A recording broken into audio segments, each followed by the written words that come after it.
Hello guys, good afternoon. Kumusta tayong lahat? Sana nasa mabuti tayong lahat ng kalagayan. Okay. So guys, kayong hapon naman is ituturo ko sa inyo kung paano i-customize sa ating mga YouTube channel. Well, tara puntahan natin ating YouTube channel at okay, pindutin na natin ang ating customized channel. This one guys, customized channel. Then, ito ang lalabas. Yan. Channel customization. Diyan yung ating mga channel trailer para sa mga people who haven't subscribed yet. And then, featured video for returning subscribers. Okay. So, nakikita natin guys dyan sa layout. Ayan. Meron dyan tatlong feature dyan sa channel customization. Meron dyan yung layout, branding, and basic info. Sa layout guys, makikita natin dyan yung ating channel trailer. Ayan, dyan. Then, makikita natin dyan yung feature section. So, yan. Nasa layout dyan. Then, pagdating naman guys sa branding, kung gusto mong magpalit ng yung profile picture, this one, pwede kang magpalit dyan. Yan yung profile picture mo. Yan. So, pwede mong palitan yan. Then, meron siyang requirements at least. Yung picture mo ay nasa 4 MB or at least 98 by 98 pixels or 4 MB or less. Yan. So, yan lang ang ina-aproba ng YouTube. The next guys, pwede ka magpalit dyan ng banner image. Ito guys, yung picture na nandyan sa yung nalagyan nyo dyan sa inyong harap ng YouTube. Yan. So, para daw magkaroon ng best results, pwede mong, ang requirements naman is at least 2048 by 1152 pixels and or 6 MB or less. Yan. So, yan yung requirements para ang iyong picture ay ma-aproba na YouTube para magamit mo as your banner image. Okay. So, then guys, meron dito tinatawag na watermark or video watermark. So, dito guys sa aking lahat ng video ko is meron akong video watermark. Ito yung my picture. Yan, yung ginamit ko dyan is my picture. So, yan yung video watermark ko. So, pwede kang gumamit yan ng inyong initial or kung anong gusto nyo magamitin yan para sa inyong video watermark. And then, guys, next na pinipicture that sa channel customization is your basic info. Ito guys, sa basic info, kita niyan guys yung kung ano ang description ng inyong channel, ano ang nilalaman ito, and of course, ano yung ini-expect ng mga viewers sa among channel. Ano yung nandyan. Yan yung basic info mo sa yung YouTube channel. Okay. So, well, balikan natin guys yung layout. Okay. Sa layout guys, para ma-customize natin ating channel, meron yung tinatawag na featured sections. Yan. Ito yung guys yung featured sections. Yan.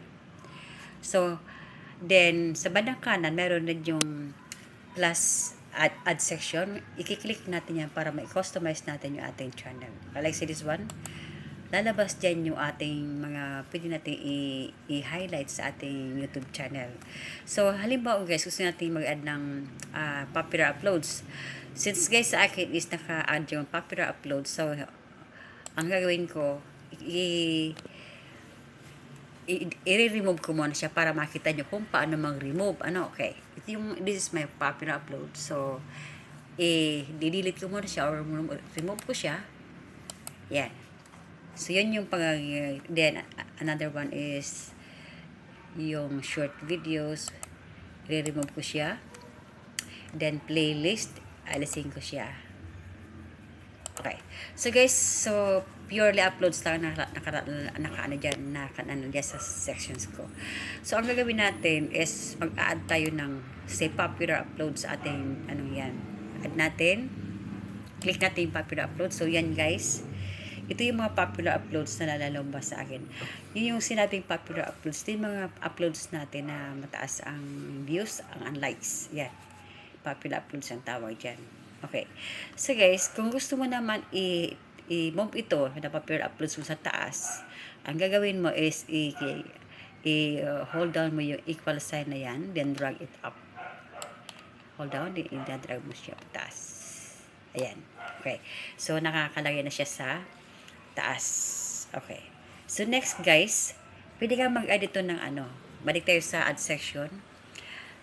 Click mo ulit siya. Then, pwede kang mag-add dito sa channel mo ng, say, playlist or created single playlist. Ayan.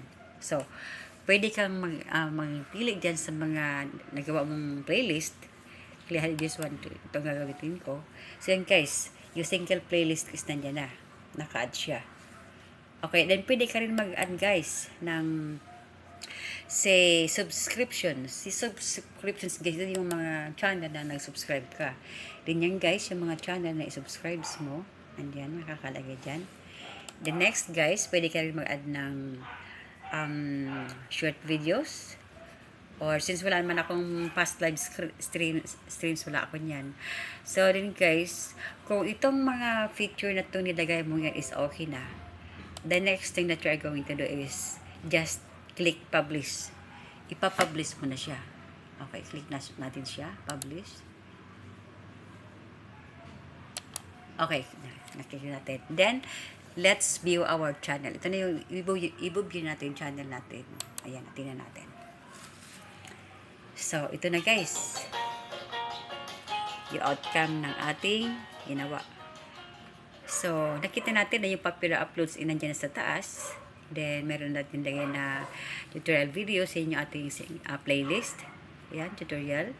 Then, yung ating subscriptions ay nakapasok na. Then, guys, so, kung nakita natin na maganda yung outcome, no, ng ating pag-customize natin ng ating mga channel. So, guys, ganun lang kadali mag-customize ng channel. So, guys, then, sana sa maikling tutorial na ito, kayo ay mayroon natutunan. And I hope and pray na sana kayo po ay nasa mabuting kalagayan lahat. And again, sa mga aking, bago pa lang sa aking YouTube channel, please don't forget to like, leave comments below, and of course, subscribe to my channel, and hit the bell button for you so that you are updated for my next tutorial videos. Okay, bye now guys. Thank you, and maraming salamat sa inyong pagsubaybay. Okay, God bless and good afternoon everyone.